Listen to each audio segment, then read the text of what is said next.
মুম্বাই এক বাঙালি যুবতীর রহস্যজনক মৃত্যুকে কেন্দ্র করে চাঞ্চল্য ছড়িয়েছে হুগলির চুঁচুড়া এলাকায়। মৃত যুবতী সঙ্গীতা চক্রবর্তী চুঁচুড়া পৌরসভার কারবালা মোড় এলাকার বাসিন্দা ও পেশায় একজন সঙ্গীত শিল্পী ছিলেন। সঙ্গীতা মুম্বাইয়ের মানরি এলাকায় একটি যোগাশ্রমে থাকতেন। গতকাল পরিবারের কাছে দুর্ঘটনার খবর আসে। এরপরই তার বাবা দিলীপ চক্রবর্তী মুম্বাই রওনা দেন।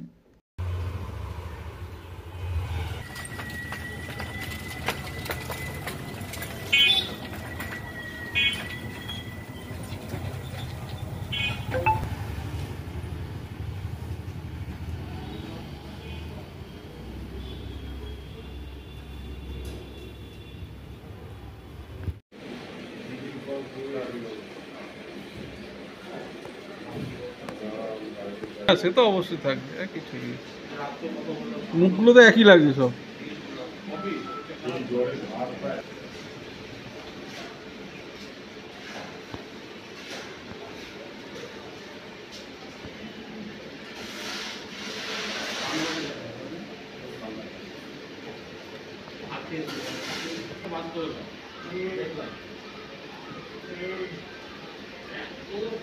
পিছন পাকা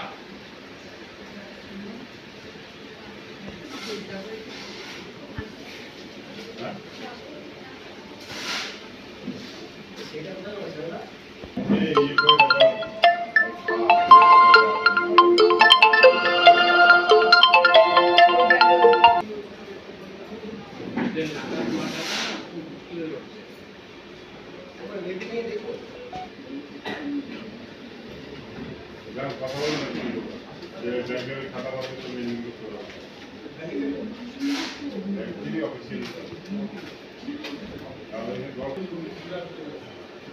হ্যাঁ ফেসবুক পেজে চলে গেছে তাহলে এই ছবিও পেজ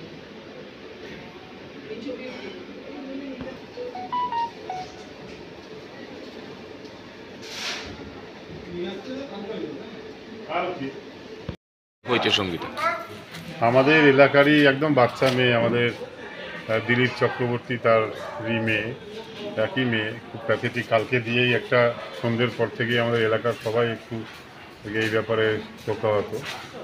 মেয়েটি বাইরেই থাকতো, বম্বেতে গেছিলো, একটা যোগা আশ্রমে নাকি ছিলেন। সেই মেয়েটি গতকাল সন্ধ্যেবেলায় খবর আসে তার বন্ধুদের মাধ্যমে তার পরিবারের কাছে যে মেয়েটি ওখানের বম্বের কোনো একটা ড্যামে আর কি পড়ে যায়।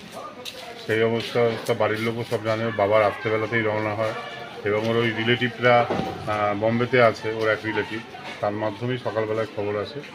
সে লোকাল থানার প্রশাসনের মাধ্যমে ড্যামের কাছে যায় এবং ড্যাম থেকে নাকি বডিও পাওয়া গেছে। মেয়েটি মারা গেছে ড্যামে পড়ে। খুবই আর কি প্যাথেটিক। আমাদের এলাকার প্রত্যেক বাড়িরই একটা সবাই আর কি এই ব্যাপারটা অনুতপ্ত। একটা অল্প বয়সী মেয়ে আর একই সন্তান, তার বাবা মা প্যাথেটিক। বাবা গেছে, বাবার সঙ্গে যোগাযোগ রয়েছে, যোগাযোগ যদি কোনো প্রয়োজনে আর কি হয় ও বাবাকেও ফোন করতে বলা হয়েছে। তো যাই হোক, মেয়েটির কী কারণে বা কীভাবে আর কি ড্যামে পড়লো ওটাও নিশ্চয়ই প্রশাসন খাটিয়ে দেখবে। এখন অত দূর থেকে বডি আনার ব্যাপারেও একটা রয়েছে। ওর বাবার সঙ্গে কথা বলি, বাবা পৌঁছেছে একটু আগে, কাল রাত্রে 2টোর সময় বাবা বেরিয়ে গেছে। আজকে পৌঁছানোর পরে কেন ওখানে গেছিল? ওখানে গেছিল বাড়ির লোক যেটা বলছে কোনো যোগা আশ্রমে আর কি, শারীরিক কোনো অসুবিধা ছিল বা কিছু, এই কারণে যোগা আশ্রমে নাকি একাই গিয়েছিল। একাই ছিল। এমনি কি করতো আগে? মেয়েটা খুব ভালো গান গাইতো না, আমাদেরও একটা অনুষ্ঠানে গান গেয়েছিল বছর 2 আগেই, তাই মনে করছে যে গান টান গাইতো।